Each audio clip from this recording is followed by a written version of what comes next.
Eso ha dicho la Corte Suprema, que no se analiza la parte de salud del señor Fujimori, Alberto Fujimori, que solamente ha sido un arreglo político.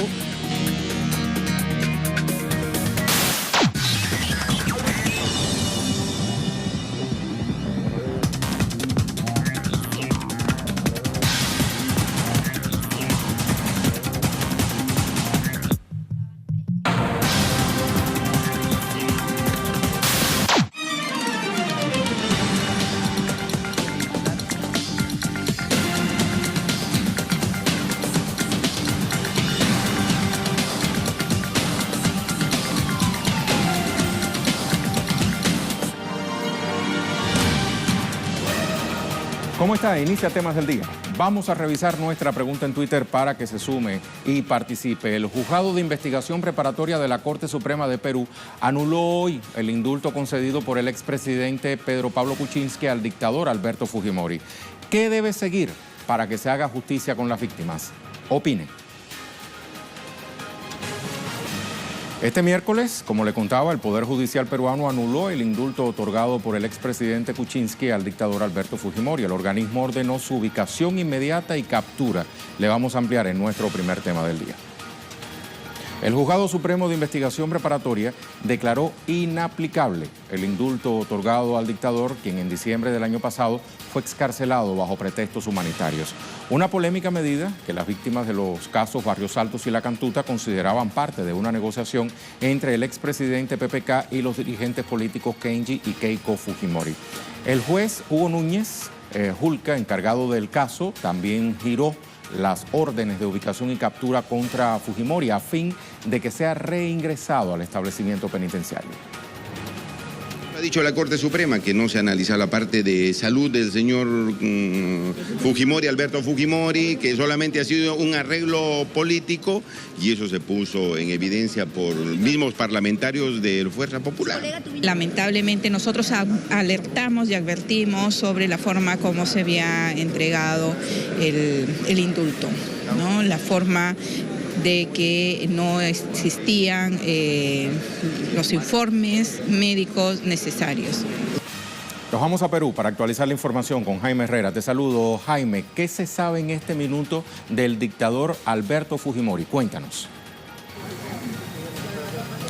Hola Rey, ¿qué tal? Te saludo exactamente desde la zona de La Molina, una de las zonas más exclusivas residenciales de acá de Lima y donde se encuentra la vivienda, una casa bastante lujosa que se encuentra justo aquí a mis espaldas y donde se encuentra supuestamente Fujimori. Hace unos instantes ingresó su hija Keiko Fujimori, pero luego también se retiró después de dar algunas declaraciones en llanto diciendo que es el peor de sus días al saber que su padre tendrá que retornar a prisión. Cabe indicar que lo único que se está esperando es a que en algún momento el Poder Judicial notifique a la policía para que ésta cumpla con la disposición de devolver a Fujimori a la prisión donde debería continuar cumpliendo los 25 años de cárcel por los cuales han sido condenados por los delitos de lesa humanidad, esto referido a las matanzas de Barrios Altos y La Cantuta. A propósito, también los familiares de las víctimas y las organizaciones de derechos humanos también han dado a conocer que en breves minutos van a estar dando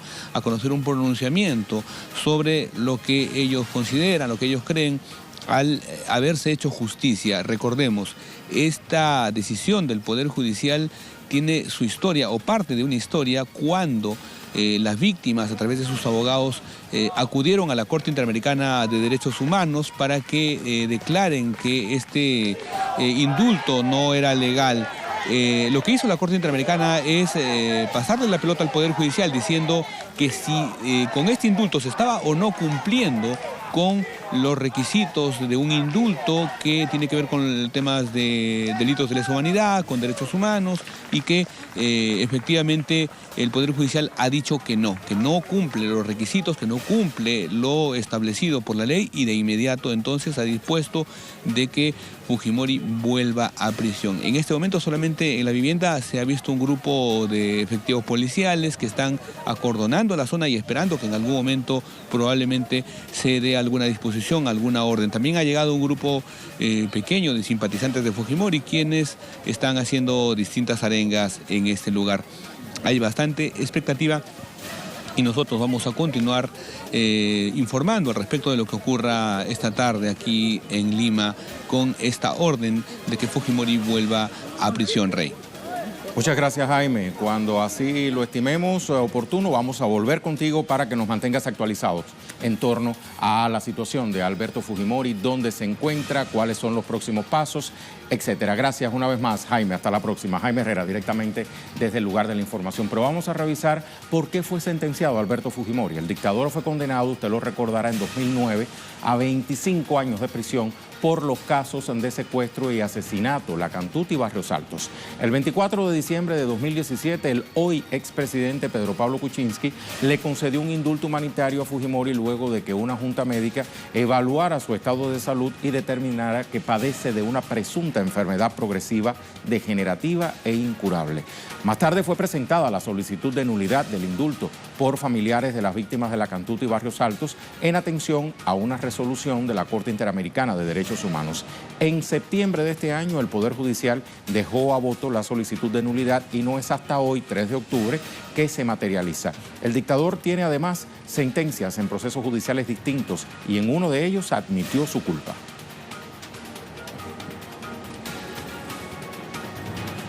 También le contamos detalles de los casos por los que se le acusa a Alberto Fujimori. El primero abarca el asesinato de 15 personas, incluido un niño de 8 años y otras 4 gravemente heridas durante una fiesta en Barrios Altos, en la que se creía participaban miembros de Sendero Luminoso, lo que fue descartado por la justicia peruana. En el lugar fueron encontrados unos 130 casquillos de bala. Era la primera acción criminal de agentes de inteligencia del ejército que conformaban un destacamento especial llamado Grupo Colina. El segundo caso corresponde al secuestro, asesinato y entierro en fosas a 8 estudiantes y un profesor de la Universidad Nacional Enrique Guzmán y Valle, conocida como La Cantuta, por la zona donde está situada. Ocurrió el 18 de julio de 1992. En ambas acciones estuvo involucrado el denominado Grupo Colina, un destacamento de inteligencia que combatía movimientos como Sendero Luminoso y el revolucionario Túpac Amaru. Fujimori le garantizó la impunidad a la organización militar.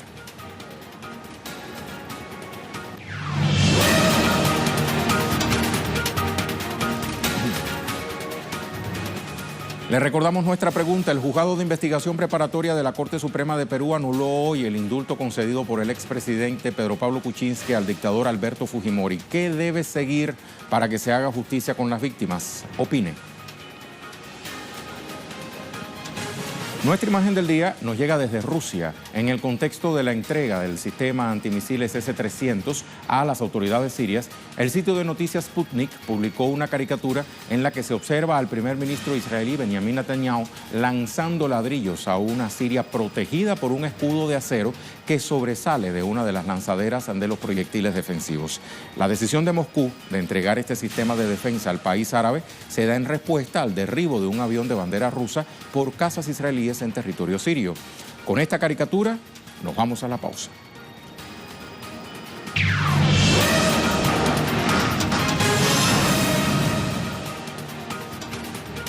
Estamos de vuelta. Este miércoles el cardenal chileno Ricardo Esati se presentó en la Fiscalía de O'Higgins para declarar por presunto encubrimiento de abusos sexuales cometidos por el ex canciller del arzobispado, Óscar Muñoz Toledo, el arzobispo, corrijo. Esto sucede a una semana de que el Papa Francisco expulsara al sacerdote Fernando Karadima. ¿Será este el comienzo de una reparación de las víctimas de abusos sexuales eclesiásticos en Chile? Averígüelo en nuestro segundo tema del día.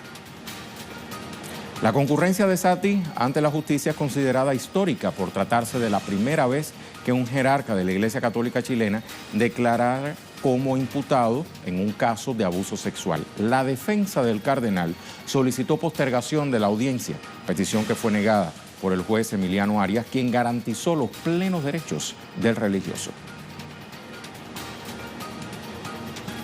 Este guardar silencio, se encuentra expresamente establecido en nuestro Código Procesal Penal, el que tiene todo imputado. La verdad que ella además establece en nuestra legislación un aspecto bien importante, que también el ejercer este derecho no trae ninguna consecuencia legal adversa.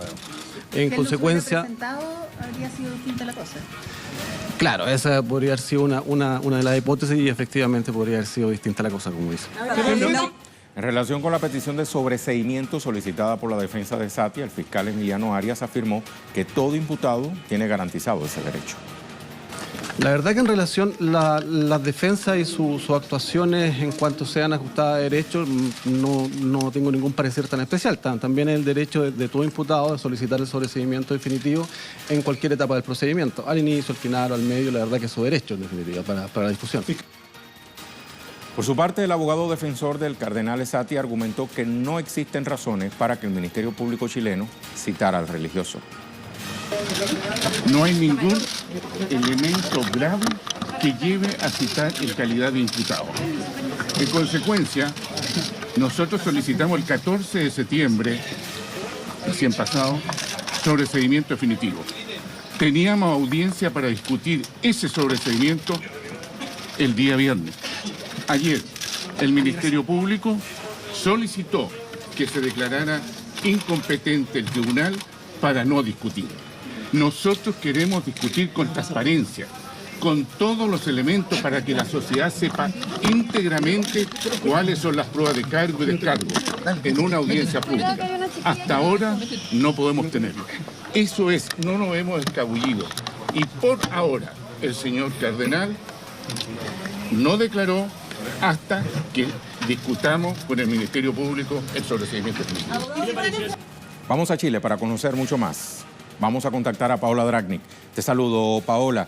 A pesar de que el cardenal Esati se presentó ante la Fiscalía de Rancagua, se acogió, a su derecho de guardar silencio. Entonces, ¿qué sigue ahora?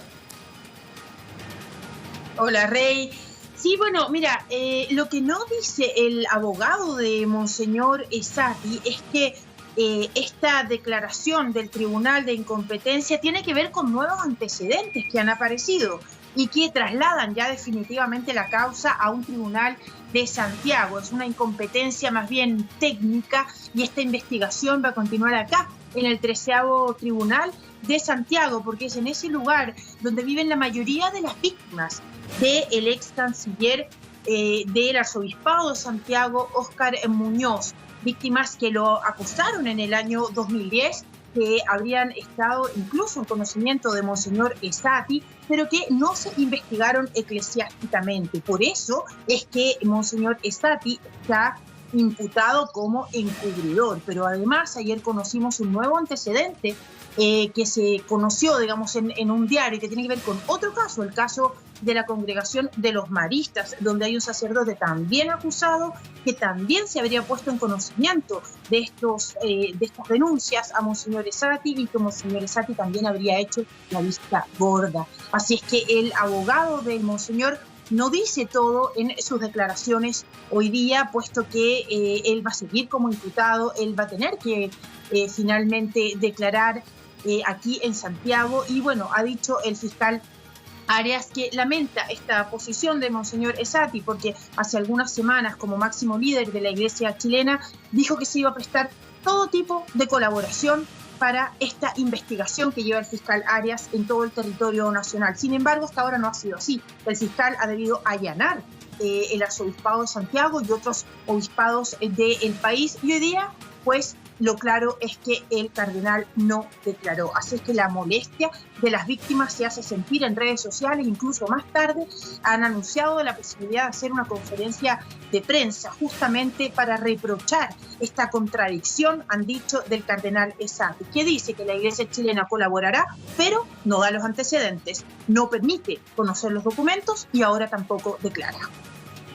Un caso aparentemente cerrado, pero no es así, ¿cierto? Así es, así es. Muchas gracias, Paola. Hasta muy pronto. Paola Dragnik, directamente desde Chile. Y bueno, los múltiples casos de pederastia que involucran a sacerdotes debilitan a la Iglesia Católica en todo el mundo. Chile, como hemos visto, no escapa de esta realidad. En ese país el pueblo manifiesta desconfianza en torno al clero. Los sacerdotes ya no transmiten fe a las personas con todos los abusos que han tenido, ya la gente no cree, entonces... yo por mi parte también como creo solamente en Dios. Uno confía en los sacerdotes y resulta que son los peores, entonces es terrible. Yo me he alejado de la iglesia por lo mismo. Esperamos que la iglesia haga un mea culpa, un perdón general hacia las sobrevivientes, hacia todas las víctimas que se han incluso suicidado, que no han podido seguir su proceso judicial. Ahí lo vemos. Este largo historial de abusos sexuales ha provocado una profunda crisis en el seno de la Iglesia Católica chilena. Durante la visita del Papa Francisco a Chile, eso fue en enero pasado, al menos 12 iglesias fueron grafiteadas o destrozadas ante la indignación de que Francisco nombrara a obispo Juan Barros, acusado de proteger a Caradima. Y ya sabemos lo que pasó con este último en días pasados. En mayo, el sumo pontífice mandó llamar a 34 obispos chilenos al Vaticano y presentaron sus renuncias en bloque tras reconocer que habían cometido graves errores y omisiones. Las autoridades civiles en Chile investigan a 119 casos de abusos sexuales y su encubrimiento por parte de la Iglesia. De las 178 víctimas identificadas hasta el momento, 79 eran menores de edad en el momento de los delitos. Las víctimas exigen justicia independiente y castigo para los perpetradores de los crímenes, incluso a los acusados de encubrimiento, como es el caso de Monseñor Ezzati.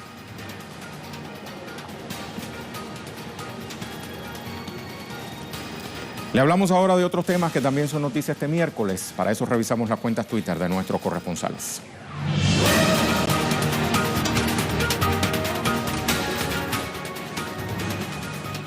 Iniciamos este recorrido con Alina Duarte. Secretario de Estado Mike Pompeo viajará a Japón, Corea del Norte, Corea del Sur y China esta semana. El 7 de octubre se reunirá con Kim Jong-un en Pyongyang.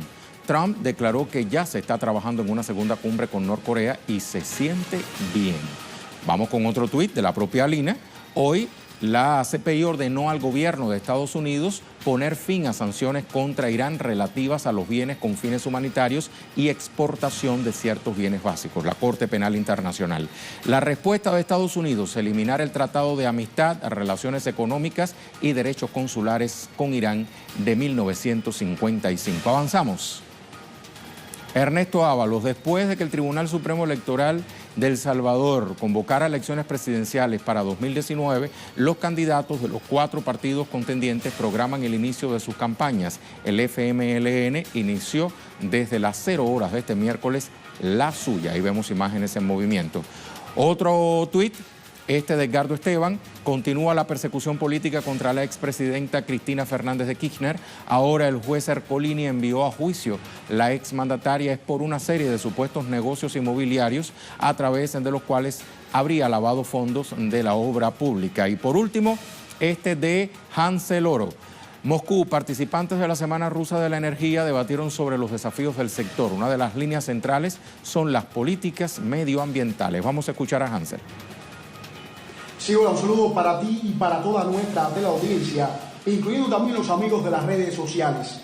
Hasta el próximo 6 de octubre se estará desarrollando en la capital moscovita la Semana de la Energía de Rusia, donde están participando representantes de diferentes países y también el secretario general de la OPEP, la Organización de Países Exportadores de Petróleo, Mohamed Barkindo. En este sentido, en el discurso de apertura, el presidente ruso Vladimir Putin explicaba de que para nada Rusia estaba tratando de monopolizar el mercado de gas en el tema de los países europeos y de que estaba abierta a la competencia. Por supuesto, esto también se debe a la respuesta a estas palabras que hizo el presidente de los Estados Unidos, Donald Trump, donde acusaba precisamente a Rusia de provocar dependencia de los países europeos e instaba a Alemania a habilitar este proyecto, el Nord Stream 2, el gasoducto que iría desde Rusia por el fondo del mar Báltico, transportando un total de 55.000 millones de metros cúbicos tanto a Alemania como también a los diferentes países de la comunidad de la Unión Europea.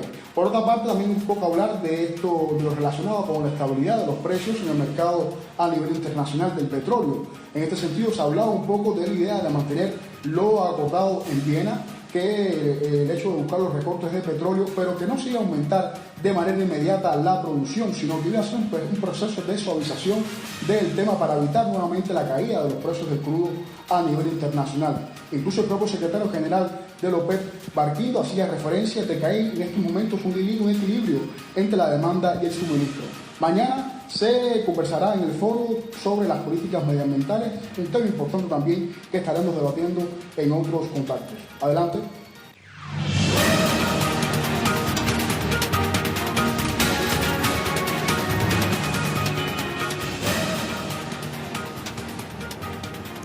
Faltan 4 días para las elecciones en Brasil. Los dos principales candidatos que se disputan la presidencia, Fernando Haddad por el Partido de los Trabajadores y Jair Bolsonaro del Partido Social Liberal, siguen punteando en las encuestas tras los más recientes sondeos. André Vieira nos tiene la actualización. Saludos, Andrea. ¿Qué responde que Bolsonaro, pese al historial de extrema derecha que ostenta, siga primero en intención de voto, aunque dista mucho aún de llegar al necesario 50% más 1 para ganar en primera vuelta, por lo que va a tener que verse las caras con Haddad en segundo turno? ¿Qué dicen los analistas? André. Hola, sí, Rey, saludos a ti, saludos a la audiencia aquí de Temas del Día. Rey, para comprender lo que pasa ahora en las elecciones aquí de Brasil es necesario recordar todo este proceso de ataque al Partido de los Trabajadores, de ataque a Lula da Silva y a Dilma Rousseff, y como todo también a la izquierda aquí de Brasil. Esto porque desde el golpe de Estado, antes de eso también, desde que el Dilma Rousseff llegó en su segundo gobierno, que ganó el 2014 y asumió el 2015, empezó un ataque gigantesco contra el Partido de los Trabajadores, contra Dilma Rousseff, y aquí en este país, por medio de los medios de comunicación, se ha desarrollado un sentimiento de antipetismo, que sería el antipartido de los trabajadores. Esto porque la prensa, este golpe que los analistas, los expertos apuntan como un golpe parlamentario, un golpe judiciario y también un golpe mediático, este golpe ha construido, ha demonizado la figura del Partido de los Trabajadores. Así que en este momento las personas, incluso las personas que no están de acuerdo con los pensamientos de Jair Bolsonaro, esos pensamientos conservadores, racistas, homofóbicos aquí en este país, pero que en este momento su sentimiento es de antipetismo, así apuntan los expertos en este escenario creado directamente por los medios de comunicación aquí de Brasil, de que el PT habría creado todo este problema, que había justamente no ha logrado en sus gobiernos avanzar con la economía. Así que todo ese sentimiento que la prensa ha creado surge ahora con esta cuestión de Jair Bolsonaro, quien gana los votos de todas las personas que son ante el Partido de los Trabajadores. Pero por aquí los expertos también apuntan que para una segunda vuelta, ya que las encuestas apuntan que Fernando Haddad enfrentará a Jair Bolsonaro en esta segunda vuelta, en la segunda vuelta será un momento único para el Partido de los Trabajadores, que fue atacado a lo largo de estos años sin derecho de respuesta, Rey, ya que aquí hay un monopolio, un oligopolio de los medios de comunicación, un monopolio de pensamiento en los medios de comunicación aquí de Brasil. Ahora en la segunda vuelta el Partido de los Trabajadores tendrá un tiempo muy más grande en la televisión para justamente dialogar con las personas, denunciar esos ataques y también buscar ganar los votos por parte aquí de la población. Lula da Silva, Rey, continúa como el principal líder de este país y los expertos apuntan que será una figura decisiva para la segunda vuelta, así como lo es también ahora en la primera vuelta. Lula da Silva, que recordemos el próximo 7 de octubre, cuando será realizada la primera vuelta de las elecciones aquí de Brasil, se cumplirá 6 meses de la prisión de Lula da Silva, pero desde la cárcel, en esa prisión política, Lula da Silva sigue influenciando directamente en las elecciones aquí de Brasil.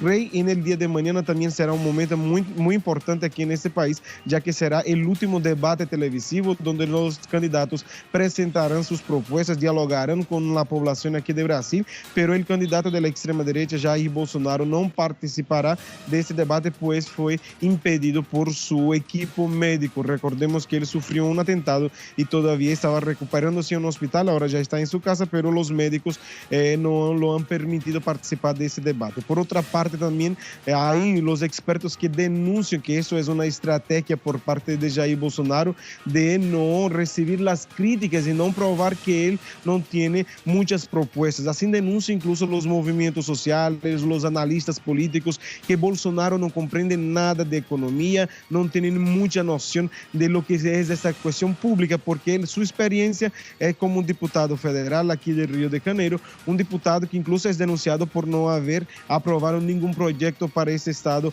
aquí de Río de Janeiro, ningún proyecto importante para ese estado de Río de Janeiro y haber legislado solamente en su propia causa. Pero Rey, todo esto es un escenario muy complicado, día a día las encuestas son presentadas y el candidato de la extrema derecha sigue ganando algunos puntos en esos sondeos aquí de Brasil. En el día de hoy ya hay otra encuesta que será revelada en algunos minutos más, pero el sentimiento por aquí frente a ese crecimiento inesperado de Jair Bolsonaro en la última semana es que los militantes de la izquierda están haciendo todo su esfuerzo para dialogar con toda la población y poder llevar Fernando Haddad a la segunda vuelta y por supuesto disputar esta presidencia de la República y recuperar esa presidencia de la República para un gobierno popular con el pueblo, con los movimientos sociales, Rey.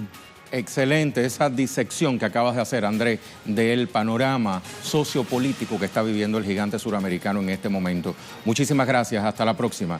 Andrés Vieira, directamente desde Brasil. Vamos a repasar la pregunta en Twitter y las respuestas que tenemos.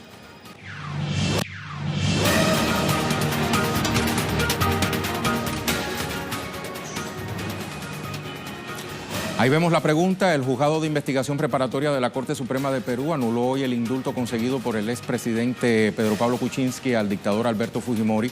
¿Qué debe seguir para que se haga justicia con las víctimas? Opine, vamos a ver una respuesta. La de Miguel dice: resarcir a las víctimas económicamente, castigar ejemplarmente a los autores materiales de estos crímenes de lesa humanidad y no repetición.